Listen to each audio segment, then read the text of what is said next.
lobby sofas. Hello and welcome to the Hat Chat podcast. What up? It's us. We're here. We're Hat Films. My name's Alex Smith. I'm Chris Hodson Trott, technically. And I'm Ross Hornby, technically. Like the trains. Like the trains, Like exactly. the trains. Nice. I don't know if that reference works for many people now. I don't know what Hornby trains are. When was the last time you saw like an advert for Hornby trains? Fuck, yeah. An actual Hornby trains Yeah. model? I still think they cycle through early age. Like, I just don't think so. Have you ever had a Hornby train? I've never had one. I've never had one. So Hornby trains, for those who don't know, are electric, largely, I think, scale model trains. And they were a very popular brand. They still are. What I'm going to guess is they're probably fully in the enthusiast market.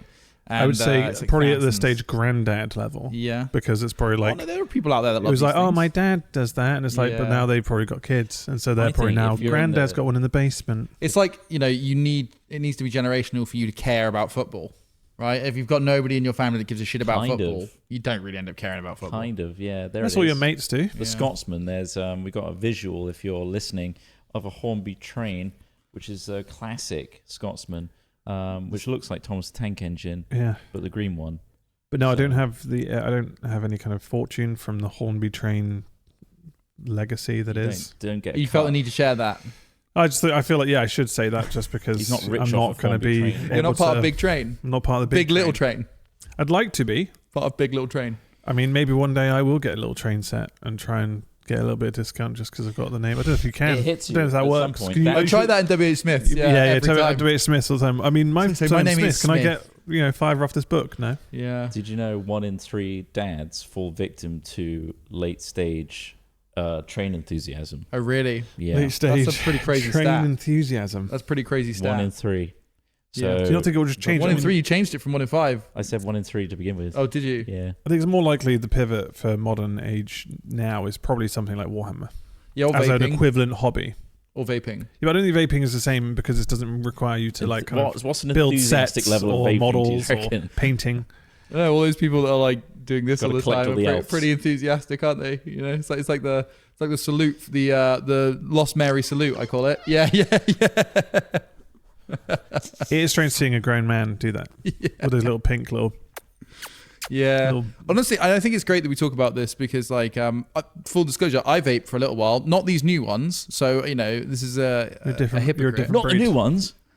This was not the new ones that are, well, because the reason is Not I the throwaway distinguish this is disposable because, ones. well, no, it's not just that. They're disposable and they're wasteful, sure. But when vaping first came out, it was like 3 milligram of nicotine in the liquid, right? And you would, so that there's a certain amount. I think there's about 15 to 16 milligrams of nicotine in a cigarette, or how much you absorb anyway from a cigarette. I think it's about that level. Those, all of the vapes everyone uses now, pretty much continuously, are 20 milligram vapes. big boys. So they are, they're like 7 to 8 times stronger than the traditional vapes, but they're smaller accutations, but you do them more frequently. So that's why you see people just doing them fucking everywhere now. It's super addicted. Yeah, I think it's important to talk about it because, like, I think that Well, that's great because you need to kind of be like, you need to embarrass people a bit. I think we need to create a culture of shame. I honestly do, and this sounds insane, but you need to create Culture of cultures of shame around things to get change. I was going to talk about it from Yeah. a different angle, where Yeah. you were being shafted now, and there's so much value in the same priced product. You're getting so much more nicotine for your money. Oh, I see. So, Yeah. Well, Anything, I would take it up now, knowing that there's 7 times the amount. Take it up. it's time to get into it. Well, because you'll get into it really quick now, because it won't take very long to become addicted. Exactly. It only take me 1 elf bar, maybe. Yeah. Maybe Yeah, 2. not elf bars anymore. I don't see many of those. To be honest, I think everyone's on the Lost Marys because it's easier to do the salute. The salute. I don't know. I feel like I've not seen someone not do seen that the- salute. No. It's almost like they're trying to be Yeah. discreet with it. By hiding it behind a hand using a full thumb. hand. You You'll don't see think it. it should You'll see be. the Or is salute. it the most optimized way of doing it? No. With- It's I the don't most. need to give it. It's like the subtle way of doing it, and also people have then got a so huge used to doing. cloud comes out. Yeah. sometimes. Well, Not they're in the not same that- way that you get from those boys Yeah. that Big Hyperion has. It's got chimneys big, and Yeah, like, that's what they've and changed. Duncan, Is, the amount of vapor that's produced is less. But yeah, anyway, I don't know how we got onto that, but you pivoted from the hobby of railway Trains. enthusiasm Mhm. and creating a little. oh yeah, train because you track asked in your what is basement. the equivalent, modern equivalent Yeah, and I nowadays. said, well, people You said kind of. Warhammer, people which kind of- made sense, and I then think you people said do go vaping, towards Warhammer which as a didn't make little sense. painting hobby. I don't think Warhammer attracts the same crowd as Hornby trains. Do you not reckon? No, I think there's a slightly different enthusiast for trains than there are like. Because trains are like real things. And partly what I think they're trying to do when they create small train tracks and worlds is create a version of something that's real in a sort of little microcosm, right? They're creating their own little world. It's like the dollhouse effect, let's say, right? Sure, yeah. I think with Warhammer, there's a slightly different audience in that it's all fantasy, it's all fiction, it's fictionally based. And I think that they're more interested in epic stories. Warhammer isn't based on reality. However, you could argue with the universe being as big as it is, on the Infinite Monkeys, Infinite Typewriters model, the entire Warhammer world could exist somewhere. Definitely. I suppose there's not just Warhammer. You can actually get like reenactment, like models. You can get, that's different. Where it's just like you're building soldiers and recreating prepping Normandy. lands. Yeah. Accurately. Maybe. Warhammer's a very specific one, I think. You're completely right. There are all the little army systems. There are all like many collectible miniaturized thing. Yes. But Warhammer is very much a brand. Warhammer is like saying, oh, you're into trading card games. You're into Pokemon. You know, like Pokemon. Warhammer is the Pokemon of miniatures. I think you really fucked up, actually. I don't think... How much I mean, I don't even collect Warhammer myself. It's so you don't? It's expensive. You struck me as a 200 quid a week guy. No. You guys got some sets, haven't you? Huh? Yeah. You've had them since you were kids, right? I come in fits and 25-year-old kids, sure. Yeah, sure. When it comes to the Warhammer, yeah, me too. You have your little moments of like, oh, other people are into it, and also I will do it. I will admit, since getting a resin printer, it kind of feels redundant to buy plastic anymore. Yeah, you can just make a little model yourself. And I also feel like it's a hobby I might be more into as like an older man. I think I'm not going to play Warhammer. I think I've realized now there's no space in my life. I don't make enough time to go and play Warhammer. Don't have the patience to paint an army. Also, I painted a whole You've got to paint the whole army properly, right, before you can play. Which sounds lovely, and I can't wait for those days where I'm suddenly in the mood to get all my little paints out and have a bit of sun and actually do some painting. It's quickly after that idea of that I'm like, oh god, I got to do my 20th skink.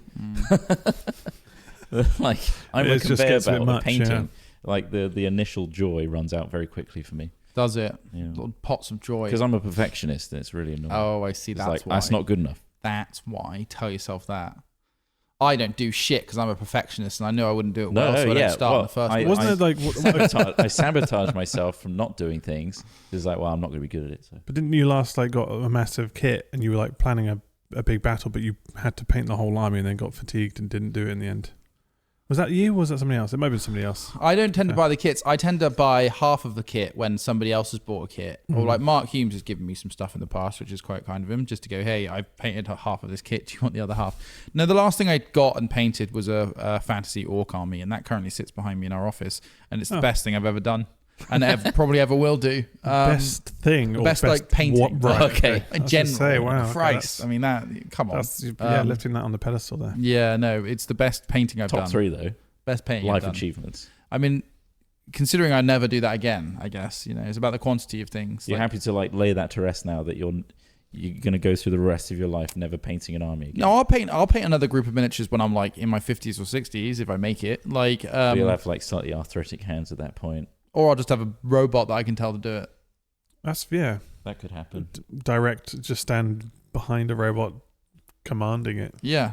You wouldn't even need command. It will probably know exactly what you need ahead of time based on it knowing you very, very well. Yeah. That's, scary. I've painted an army for you, Alex. Yeah. Either that or it'll be in an El Salvadoran gulag. Who knows? Either way, pretty Future's dystopic. exciting, isn't it? Future's bloody exciting. Do you know what is exciting, though? Yeah. Is something that's already happened. It's in the past, but it's also in the future.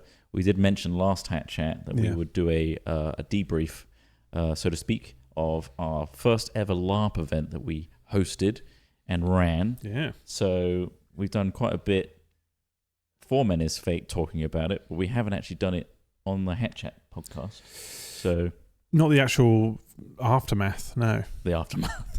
So if you will. That's a good word. I will say, thankfully, it didn't turn into a fire fest. No, it was great. So it actually did exist, and many, many people came away, we think, extremely happy.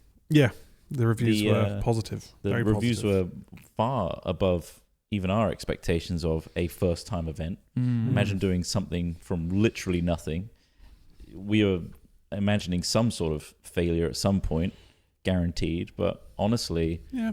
a lot of the things that did go wrong didn't bring everything to a standstill. It was actually very manageable and came out really, really well. And the weather was very much on our side. Just a lot of things kind of came together in the end. Yeah, we had amazing weather. It was a fantastic event. There's a lot of capable people controlling these certain areas and did a good job. So we wrangled a very good team of people all the way from the top to the bottom. It's phenomenal that we managed to put it together, and we're, as a result, super excited for event 2, which is next week. It is. So if you're listening to this podcast, you can still get a ticket if you're listening to it as it releases. And you're like, oh shit, I forgot that, and I'm ready to go. Let's do this. Yeah. And even if you're not ready, there's all the traders there. You can grab your gear and stuff, and you can just pull up with nothing, and you can start from there. Definitely bring a tent. Nice. Yeah, bring a tent. I wouldn't rough it out in the open. It gets pretty damn cold. But there is a hotel. I don't think it'll be too cold this time. I think it's like 8-9 degrees. No, you'll still. I mean, obviously, if you're thinking about coming to one of these things, think about the fact that you need to stay warm at night when camping and protected from the sun or rain from the elements in the daytime. It's fairly simple. I trust most of you, if you're intending on sleeping outside, would consider these things. Sometimes you've heard of stories of somebody who's turned up with barely anything and just like a blanket. Part of me, I mean, obviously it's our event and we obviously don't want to be culpable for any of these things, but at the same time, maybe those people should be dying. So is it a natural selection? Maybe if you're so dumb that you don't think about the fact that it's cold at night outside of your house, you probably might not be making great contributions. Most of our demographic, though. Well, then we start a very loose guideline and we start a lasagna company. Okay. Lasagna company. No, but seriously, most see. people don't seem to struggle. But yeah, exactly. We chop them up, put them in lasagnas. Just be aware. Obviously, it gets cold at night and it's warm in the day. Sunscreen, water, etc., etc. But we are very happy with how it's gone. Thank you very much for all of the people involved with that. Our volunteers, our team. It has been quite the journey, quite the experience, and it's been a blur of a year and a half. Yeah, getting this thing into some sort of working thing from nothing, from an idea, from a little sperm swimming towards an egg, and then clutching onto the egg and then breaking through that first membrane. Hey, what's going on in here? And then smashed away through the egg and bursting its growth into blowing its brains out. It smashes away into the egg and then blows its own brains out all over the place, and then that turns into something. And then it turns into Menace Fake. Yeah, it's like an extreme analogy. It's a violent creation process. But not to toot our own horn a little bit, it's mostly toot your own horn, mate. It's tooting everybody's horn that helped to put this thing together. I do think we have something quite special in that it's more than just another LARP that has achieved its first event. I do think the actual system itself, the mechanics and the team on board is something special in and of itself.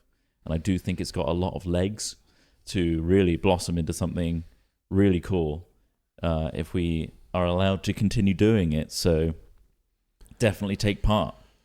Get in on the ground floor because we think it's going to be hopefully something that will run for a long time.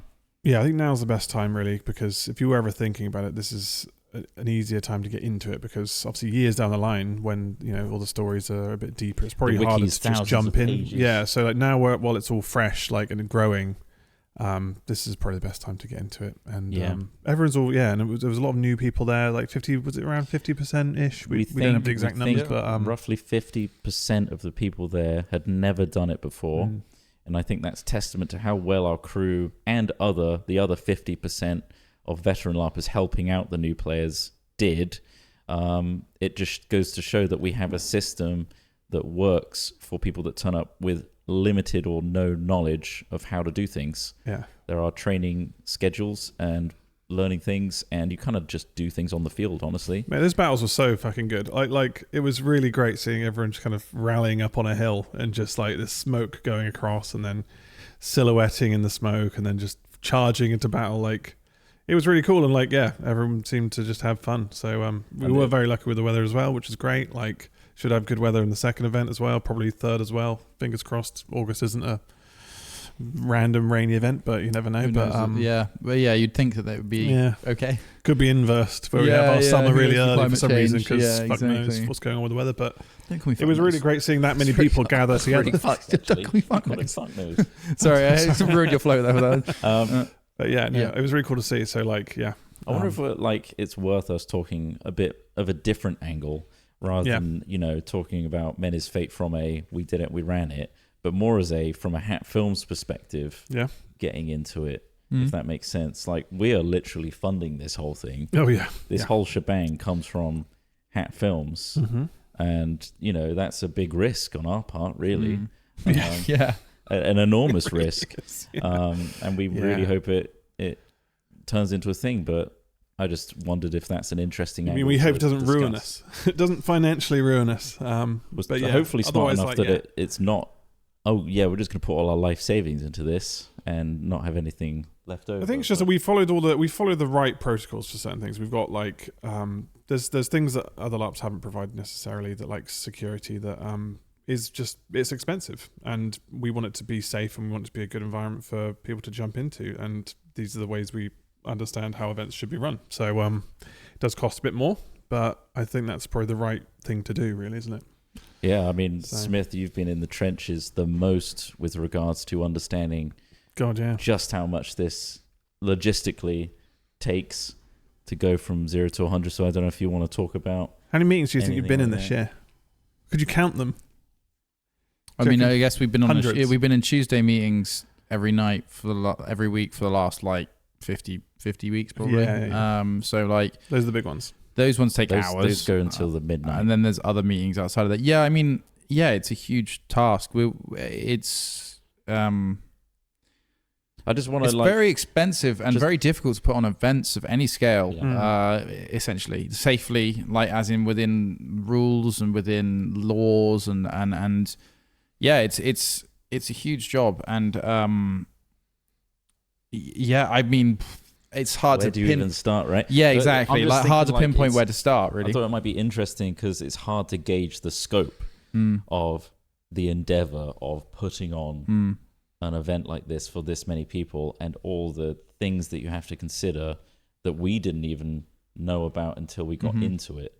Like the back and forth of spreadsheets, talking to security team, all the logistical needs, the reasons why we can't have this over here, and so let's move it over here. These really granular adjustments and changes to site, where on paper we're like, of course it can go this way, but then, oh wait, electricity is only available to these points, and therefore it causes this cascade of different changes and alterations to the whole thing. Yeah, I just don't know how interesting it is. It's just logistically, it's one of the things. Really interesting. It is, but it's one of those things where I think people like watching us don't imagine we would be able to run something that actually involves actual logistic thinking and strategy. We just come across so we obviously that's what we do on Hat Films, is we just fuck around, but like this has probably been the most serious kind of events we've had to, or anything we've had to do. So I mean, it always reminds me of when we had to do Microsoft compliance for making Minecraft, which people will have more of a reference to. We used to make Minecraft trailers. And towards the end of it, Microsoft bought Minecraft and were like, oh yeah, you actually have to be like compliant with our compliance, Microsoft's level of compliancy, because you access pre-releases of games. It's also one of their biggest products, and et cetera, et cetera. And so we had to hire a company from Maryland in the US. And we worked with them for like 6 months to go through 1 million checklists, implement software, implement ways of doing things throughout our company, to not do anything differently at the end in terms of end product. We were still doing the same things. I always ground my gears at the time, because I remember it cost like 20 grand.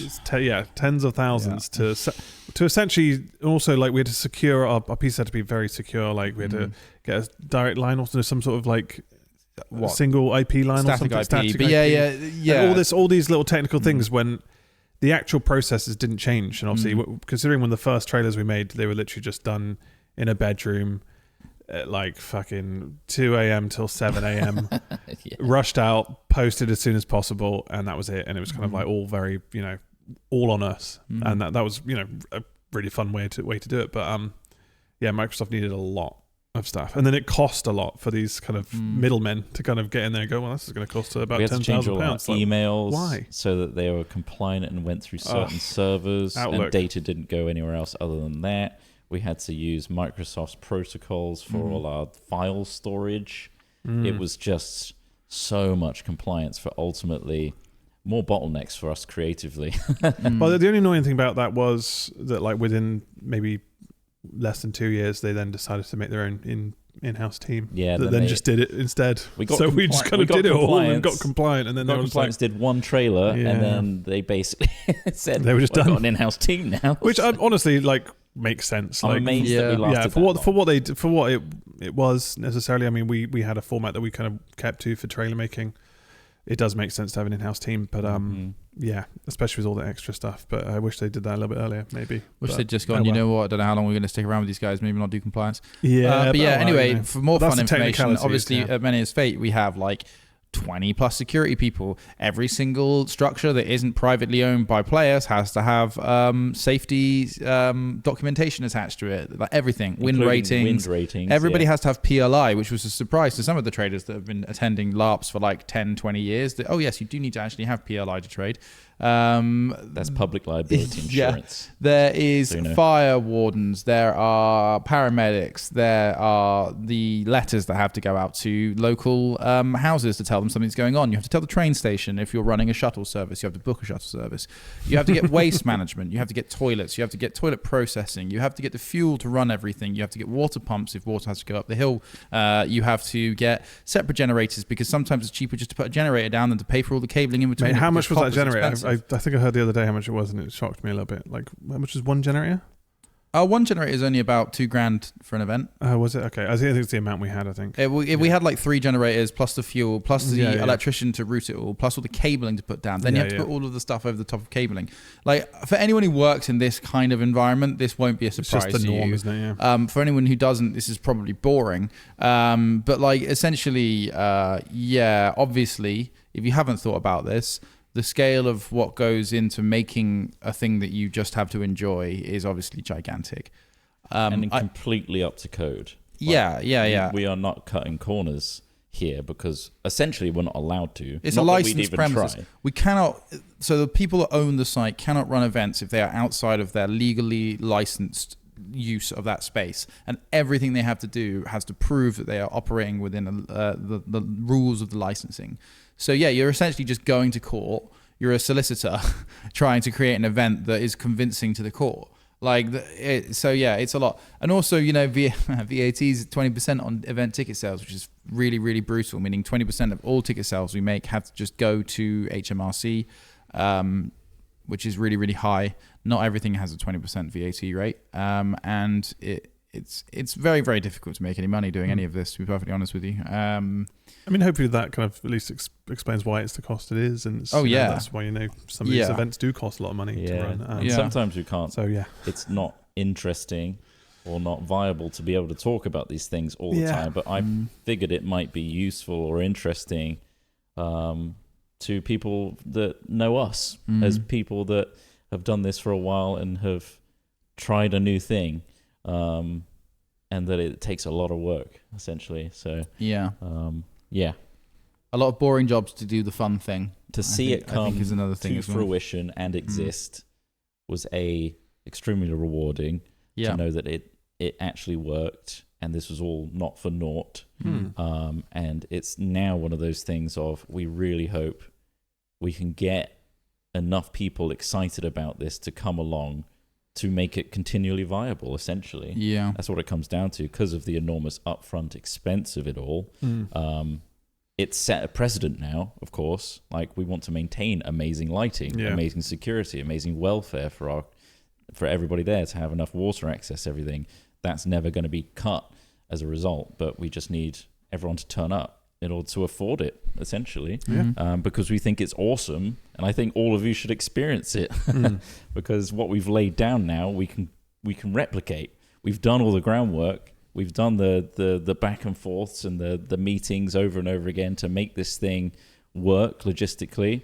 The site now understands what it is and are meeting us halfway. That's me getting stabbed in the neck by Johnny. That's on the video. And so now we can continue this thing so long as people turn up to it. And that's what we got to do next. That's our big next thing, is showing people that it's fun. Please come along. Yeah. And that's its own challenge, because we've done trailers, we've done marketing in the past. We've had trials and tribulations on hat films of what we think's going to be successful and isn't, and the other way around where we don't put any effort into the one thing and then that does really well. Yeah. It's kind of taking Russian on board, roulette, for example. Yeah. Whoever knew? but it's kind of harnessing all these skills that we've learned, either passively through doing this job or from our various jobs before that. Like, it's really testing our limits of what we're able to achieve. Yeah, that's true. And putting it all on the line, which is exciting, rewarding, and terrifying all at the same time. Yeah. So maybe that's another angle of you. If this goes down the pan, maybe we could just do weddings and then book in the photography on the sides, videography as well. Get the whole package. We can always then go we back just to go weddings. full event organization. All about the weddings. And you can charge silly money for weddings. You can. People just, for some reason, an event that normally would cost £1,000 to rent is then 10 grand for some fucking silly Because reason. they don't want Oh, is it a wedding? Is it, sorry, did it say wedding? Yeah, the price is about 100 times more than that. Okay, brilliant. Nice. Like, do you want this or Brilliant, not? yeah. Because it's your only time you're ever going to get it, so you may as well. Yeah. Well, if you don't buy it, you're never going to have this video. Give it scarcity suddenly. Like, oh, no, Yeah. well, you know, that's a bucket. Oh, May. Oh, my goodness. What, in that weather? Oh, my God. That's going to be even more money. A Saturday. Jesus Christ. I hope you've got your checkbook ready. Checkbook. But yeah, We'll pivot into that. Craig knows weddings. he knows them very well. We'll get him on it as well. Yeah. Yeah, it's true, actually, Craig. You might have to go back to photographing weddings, mate. Sorry, We'll have mate. the Hat Films wedding experience. We'll Have a pancake section. We'll do the full Hat Films experience as well. about Hat Films wedding. So yeah, Hat Films branded wedding. hmm and you use a chainsaw to cut the wedding cake. Yeah. You get to vac Trott at 9. Yeah. You get Comes to in, he gets brought I in. can on hear it. There goes the vacuum Here he again. goes, Yeah. Come on into the vacuuming room where you two can vac Trott. Right next. Who's next? God, he's dehydrated. They've squeezed all the liquid out of him. It'll be filmed excellently. I guess that's all we have on Minnie's Fate. Yeah, I we could could use my new talk lens, to the which end I was of the excited about. Oh yeah, Ross did some awesome footage. Yeah, it was really from fun it. actually, just filming it, just going around and getting some amazing shots. It was just, yeah, that's you know, I love B-roll. Everyone knows I love B-roll. Love I'm a a bit B-roll of raw. king. I love it. I love it. some good quality B-roll. So, I forget what the need for the A-roll is. Oh, we got the lens here. Here actually. it comes. The lens is Thank being you, Craig. handed over. Look at this beast. If you're watching on YouTube You now, have to can audibly see. describe it. it is a white lens. It's the 100 to 400mm G Master Sony telephoto lens. Look how long that goes. That's a show and I'll grow, isn't it? The That's only a blow annoyance is it's That's a grower. f4.5 5.6, so it's a little bit darker than you'd want it to be, but I don't want to spend silly money on a crazy lens.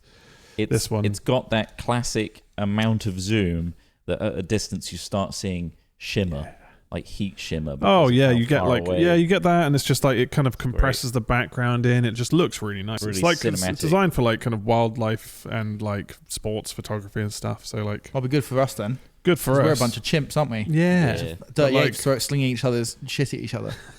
Basically, that's what we do. Catch it in flight But with that. that was Could. that was fun to use. Really So yeah. capture that. So yeah, Going around filming stuff with that. We had Pierre helping as well. He's at the office. Yes. If you're familiar with the Yogscast stream, You've just made him up. Those. I made up Pierre. He's a fictional person. He's 6'8". Pierre sits on my shoulder and he's he's got his own little good camera. filming. Is it Pierre? Thank you, Pierre. So he helped. He tagged along. He's just like excited to film like a golden retriever with a camera. Just Yeah. like, where are we filming next? It's like, yeah, up there. Let's go. It is exciting to film. There's lots Yeah, I of things think to so. film. Yeah. Good subjects, isn't there? Yeah. There is, yeah, and everyone's in like some amazing costumes as well. Like for the first event, like there's some incredible outfits. So I don't know how they did it. I was Yeah. expecting hand-painted bin bags. yeah, well, Mostly, yeah. Mostly. we would have accepted that, I suppose. Yeah. So that's the bottom Fine. rung of First the ladder. event. Sure, I have a bin bag. Yeah, go on, yeah, fuck, have fun. Come on in. Enjoy Painted it. a tuxedo or a bin bags from Tipex. Is that all right? Yeah, Yeah, tuxedo, yeah, yeah. definitely not in the brief. But We'll see him at the that's all bar. right. No worries. Yeah, but that side of things was fun and everything. Yeah, and a lot of the battles seemed very cinematic. Yeah. Because like we had this discussion before about like how it might be quite difficult to film some of these things. Like some of them don't look. I mean, it's like filming airsoft. It doesn't look as epic as a real gun battle's going to look. But Yeah, you want the banging. People aren't some of these dying. shots looked really cool. Like some of them came out really well. So Yeah. that was good. There's no blood The splatter. forest stuff is good. No blood splatter. And that's fine. But And some people don't, they don't react to their hits. no, and things I wanted. The other thing I wanted was like a clean like charge when they're going across. But obviously you get some brave person in the middle who just goes, I'm just going to go. And obviously the rest don't necessarily follow that person. So Ooh, you get I'm a couple of not sure about stragglers that. coming in and Yeah. like then getting knocked down really quickly, and then like but Yeah, you got to make sure the line's ready to move with you. Yeah, you kind of need to rally together. Get the morale up. And just be like, all right, let's go. And then you hope everyone goes in with you. But the impressive thing, I mean, how many people do you think were on that field on the Sunday? Like 300? 400, yeah. Like, and considering that's like a fraction of what like Empire do, like it'd be amazing to see like the scale of even more people. Yeah, it's pretty nuts. And having that smoke effect was great. So we had a VFX person called H, who has worked on just an insane amount of really well-known films, by the way. The first one was Alien, I think he talked about. This first film was Alien. Was his dad a DOP or special effects? I think his dad did effects work as well, right? Was it the Vietnam film, the really big one? Apocalypse Now? Didn't he say his dad did Apocalypse Now? Yeah.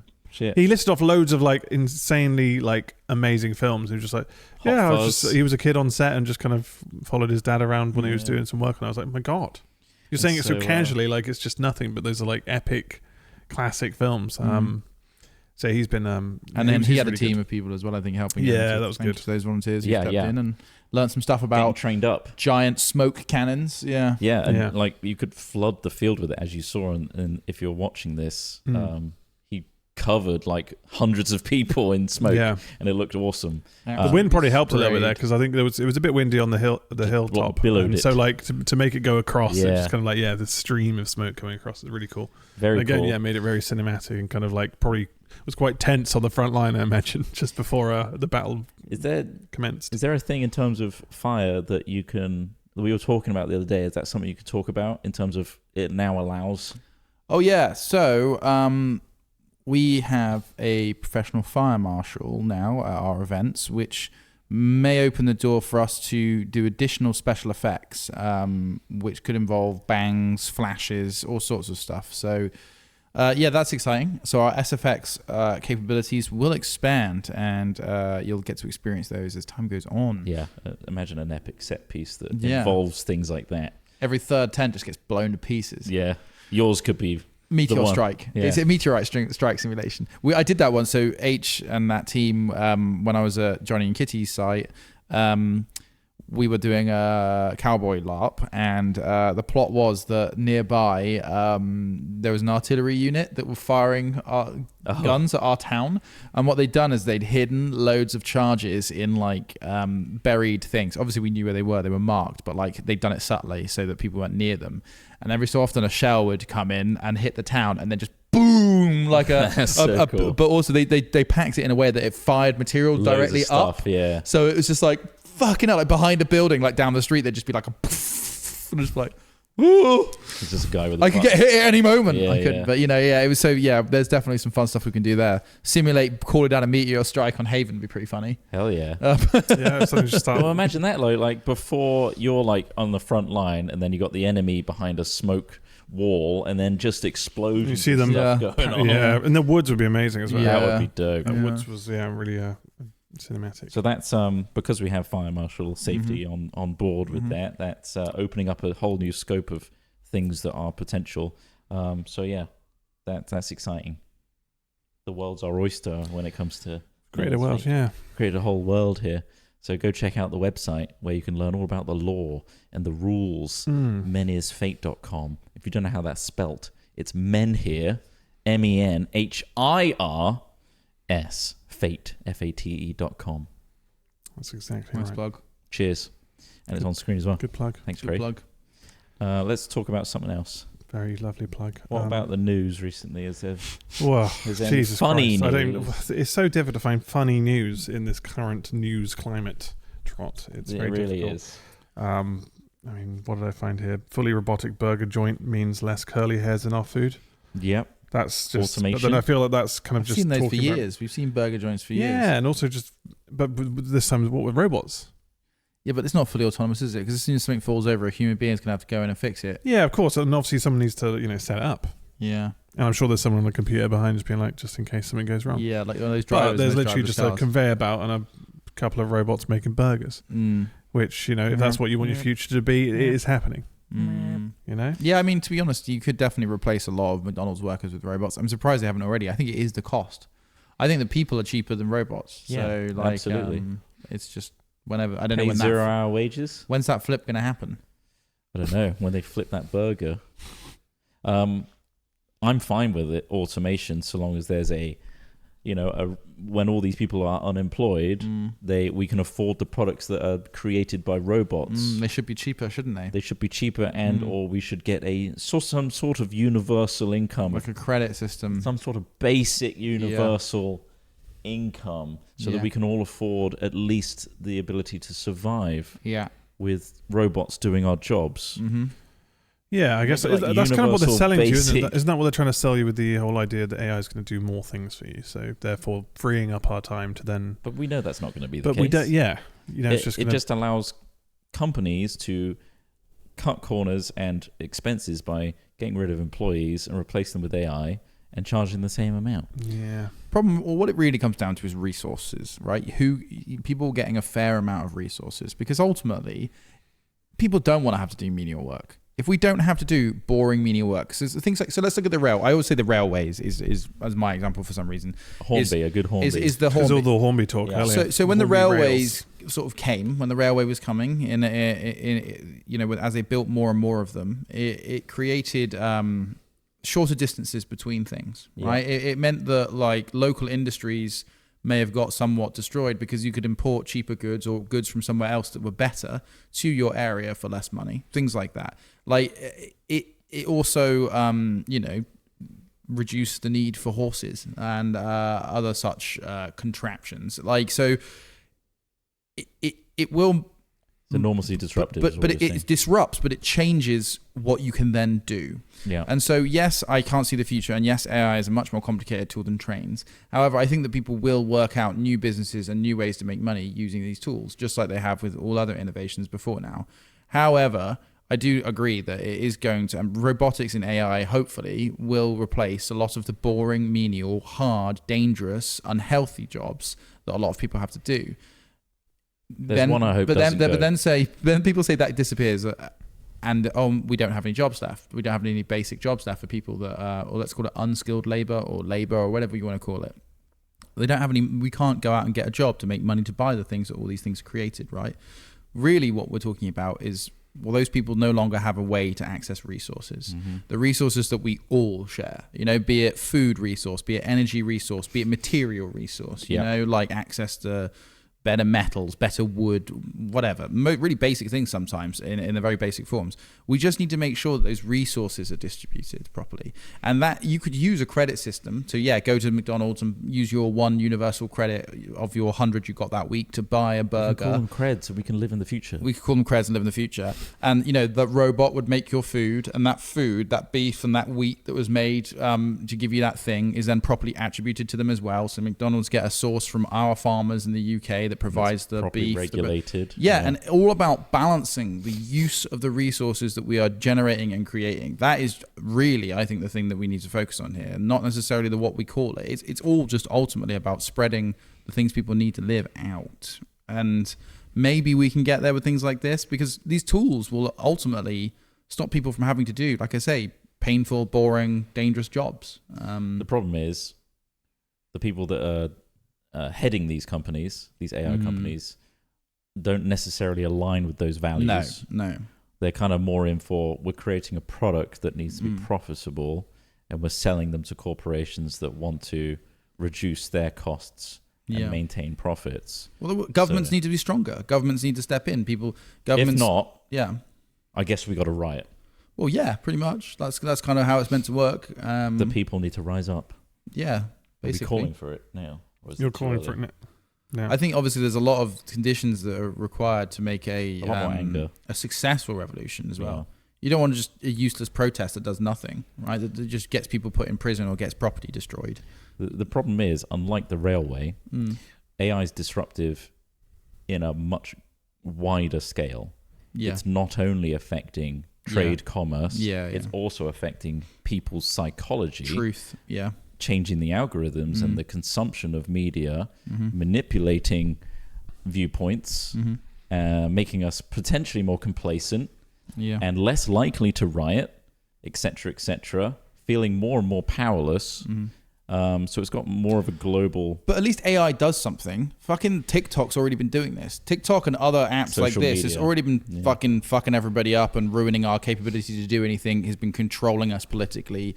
Like, at least AI is a tool that we can at least at this point use. I understand that it can be used by other people to take away our ability to choose, and I do understand that. Like, democracy, it only functions if it's allowed to in some respects. Like, so the whole thing about governments need to be stronger, people need to do more. I'm fully aware that those tools that are being developed by these private companies can be used and have been used to manipulate our democratic outcomes, which is a whole nother level of difficulty when it comes to trying to create a functioning government that deals with these things. You got to hope for great people in great positions of power, really. Fuck, I don't know, man. Yeah, But all I'll say is feels more disruptive than even the Industrial Revolution. But I found AI far more useful so far for empowering myself than most of the other things people have been wasting their time and we've been wasting energy and water on, aka massive social media platforms. And like, I mean, fuck, we were talking about it before we started. The stupid format we're having to put things into so that people have like gameplay underneath it and us talking about something completely differently above it. Like, that's fucking ridiculous. That's a direct result of people's use of these platforms changing the way their brains work so that us as objective people, and I'm sure people who use the app as well, I'm not calling you stupid, but what I'm saying is, like, when you objectively look at a way something's done in order to influence or in order to communicate to somebody, and that is a really bizarre, inhuman way of doing it, of having two completely different bits of information because we've got to keep you looking at the fucking screen whilst you're listening to the thing. Like, but that's Christ, have some self-reflection. It's the evolution of the format, isn't it? Because but it's not for me, though, Ross. Is it for you? But like, it's the evolution of the format in terms of trying to grab attention. Obviously, we've been on YouTube for ages, and obviously, it's now and it more from long form content's really good, but then obviously short form then is now taken over, and it's kind of flip flop between those two things because it wants you to stay on as long as possible. But then now that's turned into even shorter and shorter, more condensed. It's all about retention. It's all about keeping you on this app versus leaving the app because then we've lost a customer, right? So they're using every method they can. Like you say, it's they're showing you two forms of content in one piece, whereas like someone's playing with some stretchy, sticky, some substance or some shit, whilst some podcast is playing and giving you the actual content they're trying to show you to keep your attention levels there. But like, how much further could that go before you are? I mean, dopamine is damaged and your attention span is completely fucked. You change the way your brain works. Like, it's neuroplasticity. It's literally you are changing the way your brain works. You can measure brain waves. You can see the way that they change based on stimuli. Like, this is 101 of psychology in making positive change in your life just as much as making negative change in your life. Is small changes in your behavior can physically change the way your brain works. And so I guess this is a personal thing, usually is with me. Obviously, I'm trying to construct it as a grand opinion or some sort of way the world actually works. But no, it's my personal opinion. I don't understand why people don't look at the way that they're using some of these apps and go, maybe I shouldn't be doing this. Maybe I am brain rotting myself. Maybe I should act and stop maybe allowing myself to become a drooling TikTok consumer drone. How often do you watch a program and then look at your phone? Do you specifically make a point to put your phone somewhere else, or like do you just go fuck it? Yes, I do. I need to read something, and then you read the news article or something. Like, oh fuck, I've just missed a bit. I'll go back. I've done that loads of times where I've just been watching something. And I want to watch it, but then like a ping or a notification comes up, and then you're suddenly on your phone. I think you're an outlier. So that's the same thing, but obviously, you've then double screened. That's what they call it, right? And then everyone's like, oh, you've got a laptop, or you're watching TV, and then you're checking your phone. And maybe you've got an iPad or some shit, or you're doing other things, and yeah, these are all elements of it, and obviously, these apps are now putting those in one place as well. So it's all trying to grab our attention, and I think that you've got that that actual outside perspective to be able to take action on it. There's a level of there's a joy to self-improvement. I think is kind of where I'm coming from. It's like like you're trying you can see it though. Right. Like some people are so like deep in the fog that it's kind of pointless even trying because I'm always pulled back because the pullback is always so strong versus that. I understand that in certain contexts. I think people are just filling the silence. They just don't want to sit with their own thoughts. Yeah. People want headphones in. They want somebody to listen to, something to watch. And sometimes just sitting alone. I often forget. It's not kind of feature in life you're creating for yourself if you do that though. It's all a distraction. But it's also like something that's become just from living. Because obviously parents now are like handing their kids iPads and iPhones and stuff quite early to just pass as a pacifier. And like not every parent, but like it is, is that when they're saying like how younger kids now don't really know how to use I think we've talked about this, where they don't really know the back ends of like software and stuff, or like how to do more complex things, because everything's app based, or everything's in its own millennials pod. And then you've got the older people who don't know what the fuck they're doing with the computers either. There's people in the middle who had to kind of grow up with it and learn both sides of it, right? We watched the evolution of it, and as it became more sophisticated, we were able to kind of follow the evolution of it and keep on top of it. Now it's at such a curated user interface, simplified, all the complex stuff is hidden situation that people are only seeing the squeaky clean front end, and the complexities are hidden from them, and they don't need to understand how it works. Much like us and cars, I couldn't dismantle and repair a car, even if it was an old petrol car, because I just assume it works, and if it doesn't work, I take it to the people that know how to fix it. I just use it to drive. That's the same thing with devices now. They are at such a point now where you can just get on it works, without you having to do all the command line stuff to get things working, you know. So what you're saying is we are the greatest generation. Yeah, absolutely. Obviously, and you should listen to us when we're crying out that your brains are being changed by. But at the same time, then, I guess AI is taking that job as well. Of like, kids are learning software like development at an earlier age, which I didn't. It wasn't. It's not useful software development though. Like, I've talked to a few kids that have gone through this, and it's a bit like how we learn not useful maths. So like, you know how like we learn like some equations, some algebra and shit, and then we're like, but we're not going to. I think we learned a bit of HTML. It's the same. Yeah, we did. Yeah. To be honest, the most useful coding we learn is Excel coding. I think stuff like, which none of us can remember, I'm guessing. But like sum equals, like all that sort of shit. All of that shit. Great. Well, that's really good, because it is really useful, like in lots and lots of ways. Be it organization, be it business, be it like just keeping track of your own shit. You know, like. Being able to tabulate data, I think, is a very useful skill. However, a lot of young people that did coding did one or two different languages, half of them, like not even all of them. And then, when you get into modern times, now things are changing, vibe coding, etc. Like, I think they learn a lot of stuff that actually wasn't that useful. And I think, it's with the whole parenting iPad thing, it's frustrating because it's a product of capitalism. These devices are easily obtainable, and they are really good alternatives to not just capitalism, a product of progress, I would say. Progress always has caveats. It's like visual sugar. Once you give it to them, they're always going to want it. But then that's the best way to keep them quiet. But basically, for a bit. The options to a very tired parent that has like 1 hour sleep and a crying child that is constantly in need of energy and attention. The things that the only available tools you had prior to the invention of iPads and TV was TV, and prior to that was books and toys and other things like that, which you could say is a bit more human in that it's more rewarding and good for dexterity and hand-eye coordination and learning colors and blah, blah, blah. Yes, there's some things that you can learn on iPads, but there's also a whole bunch of things that, there's the dangers of the drip iPads. That dopamine. So... Also, the fucking animations and all the weird TV shows that are made now. YouTube's helped to distribute unregulated. Them. Yeah, completely unregulated YouTube-based TV shows, which are incredible. It's amazing. Like, I'm fascinated by them because, like, they're just like. You're a big fan of Skibbity Toilet, aren't you? Skibbity Toilet, Bluey. Basically, there are these Bluey's weird. Great. Yeah, I think Skibbity Toilet is Gmod, isn't it? Yeah, exactly. It's not to do with kids, but there's all sorts of odd like color and like fruit dances and all that sort of stuff, which literally hypnotize a child. And like, I think that obviously we grew up TV shows, I suppose, but we watch a lot of we grew up watching shit tons of television. All right, shit tons of television. Like that was one of the few for us. It was just television. And whilst I agree there are much more nefarious elements of modern media, like the stuff that target you and all that sort of shit. Well, it's stuff that can reach a wide audience because it's available on the internet versus before. In order to get a show even financed, it had to be going through a lot of stuff. It had to go through some channels to get there to be syndicated. But then they started taking all the violence out, and the shows got really boring. Remember that? Remember when there was this sort of active thing of going like, wait a minute, everything we show our children has to teach them. Child has to teach something, and that's when stuff like X-Men, the animated series, stopped getting shown on like our regular broadcasts and stuff, like because they didn't necessarily always have a message, or they were too violent.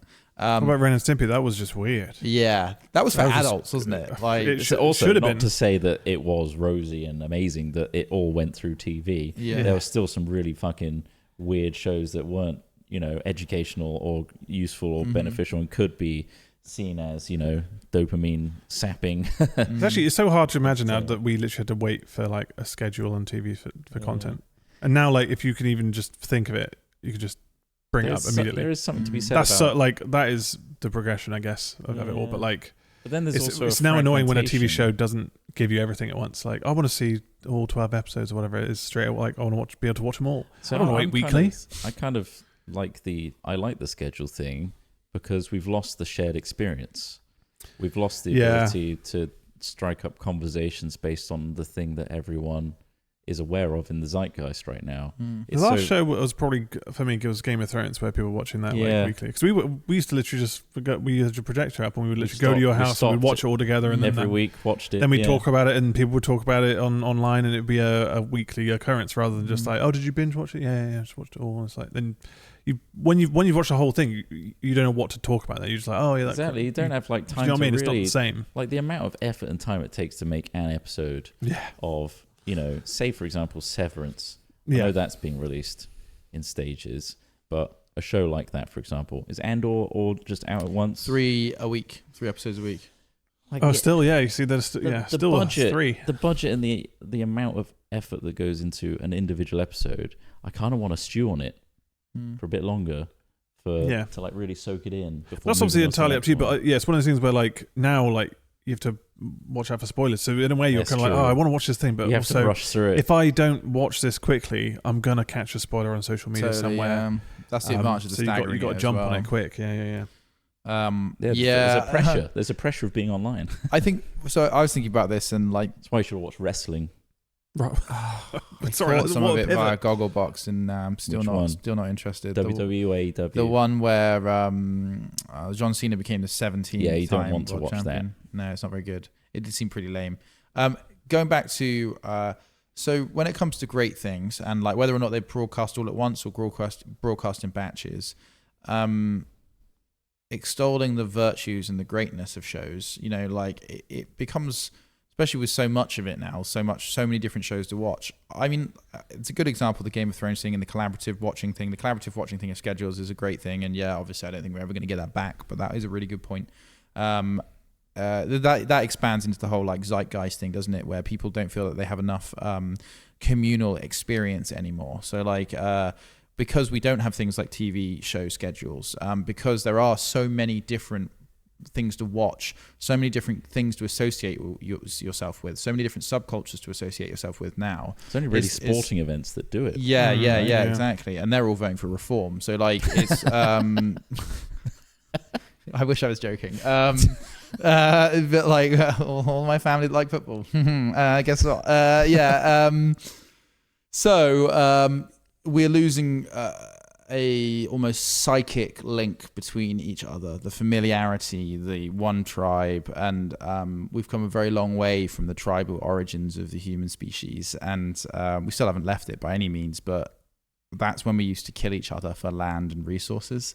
And the less of that familiarity, the more we feel polarized, the less of the communal zeitgeist that we can all engage in, the more likely we are to have the Severance v Game of Thrones war in real life. I backed it. you could never have seen it coming with the internet. You thought the internet would be the advent of true globalization, right? Yeah. Where it's like you connect one person to the other side of the world and finally we can all learn about each other and come to terms with us being one humanity. But instead we've made so many insular, tiny microcosms of communities and othering and saying like you're not welcome in this community, I hate this community, and polarization, partying, all that kind of stuff is careful. We're slipping into the hole. We're slipping into the doom hole. But it's true though. Welcome. Hello. I've been in here for some time. Yeah. It's. I just never thought it would. Yeah, it's so great documentaries to watch about the subject. Bowling Alone. Watch a show, a documentary called Bowling Alone. It's about how a study in the US, at least during the 1960s and 70s, how people used to use bowling as a communal thing, and then how individualism rose in the US due to various factors, and how people became more and more interested in bowling on their own rather than with others. Right. And it's a great metaphor for like so many other things that have happened. Also, yeah, as usual, the Four Horsemen documentary, which is on YouTube as well, which is by... He makes fuckloads of documentaries, and they're all really weird and long, and there's a lot of talking in them. I think Werner Herzog, or no, not Werner Herzog. There is. I think you are familiar with him. is it the same guy who did all those kind of quirky ones about the war? He uses loads and loads of like Loads of found B-roll. footage. I'll just find out. What's his name? I watched Louis' last one recently. Oh yeah. But that is again, quite a sensitive topic that he covered, but also like quite eye opening. What is it? So he goes to Israel. Oh. So very sensitive topic right now. Very,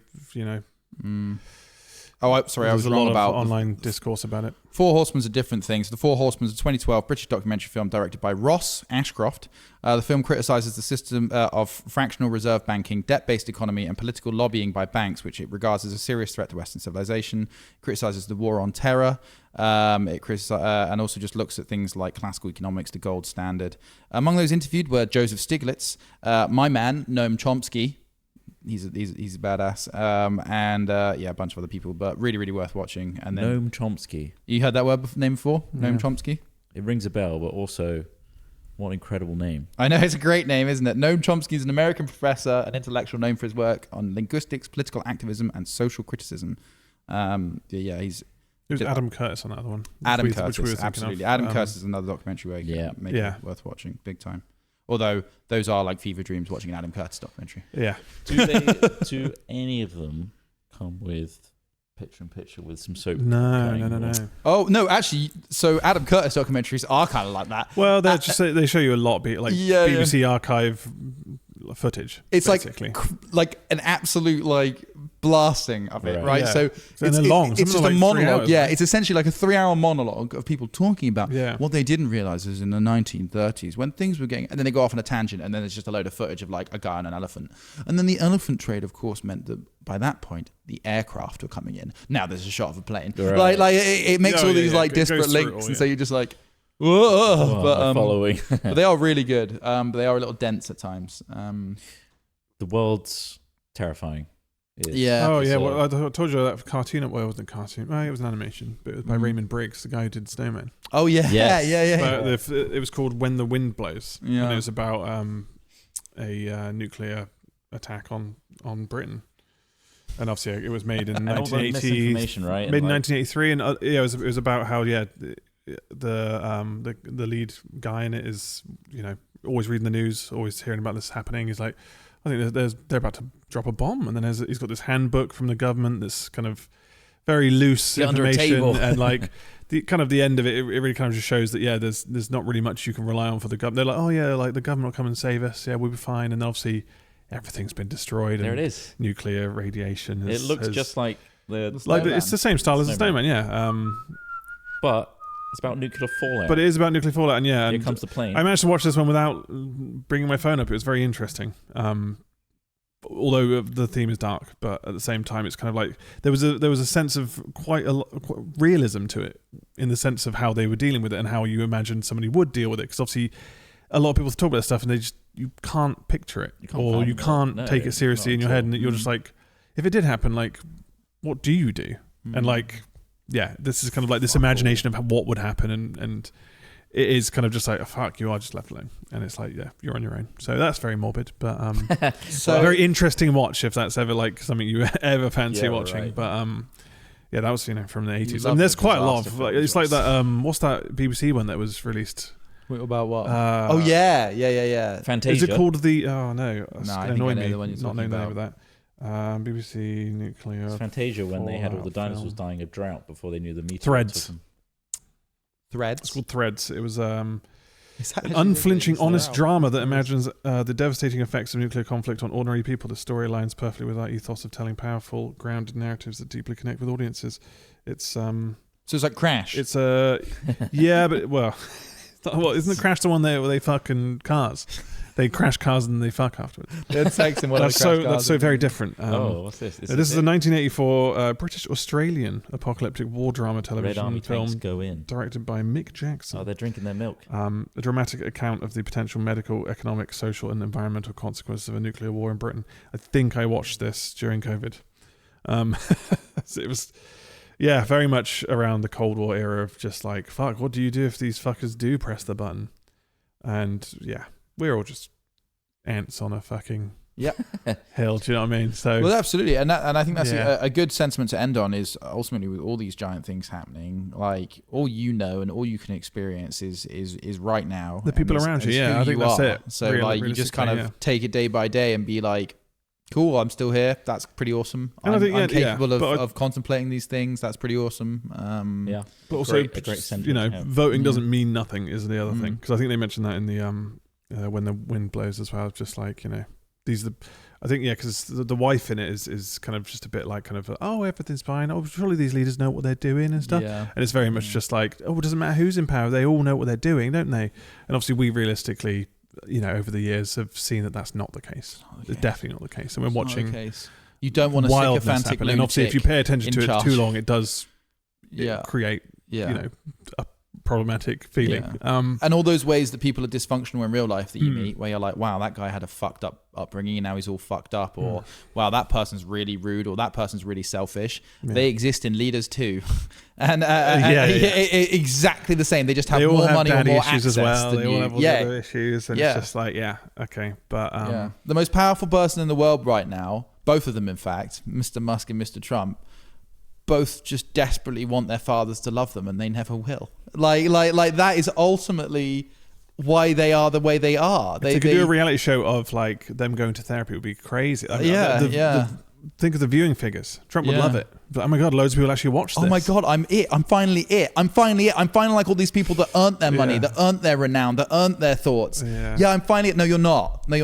You're a fucking dysfunctional scumbag, and we're all praying for the day you leave this fucking earth, and we hope it's painful. It'll be an interesting moment, won't it? Before you leave this earth, I really hope you guys take life by, into your own hands and come to men's fate. Come to men's fate. Come to a new world. It's a new world. It's what you make of it. So it's a completely different escape as well. And no one's got their phones on them. They're not fucking around with their phones. They're just everyone's in the moment, having fun. It's all good. Just play make pretend battles. Don't think about the real ones. Just come live in a field, and maybe you can start repairing the neuroplasticity in your brain by stepping away from the reality for a weekend. It is quite rejuvenating. It's so good. Like, oh my god, that is it's a long subject. Well, it's not really, but essentially imagine just stepping out of who you are right now. Everybody else calls you a different name. Everybody's talking about something else. You don't see anything in front of you that reminds you of anything right now. It is fascinating as talking about brain chemistry and brain patterns again. Like watching Spain with the blackout. That's another instance of when all of that stuff is taken away, and you're left with just people. Social interaction, just the moments of that you have with those people. You have to force it nowadays. Like, it's surrounding you, so you have to make these escapes. And we're offering this one. It's crazy effective, honestly. Like, you might know someone fucking in a tent. Huh?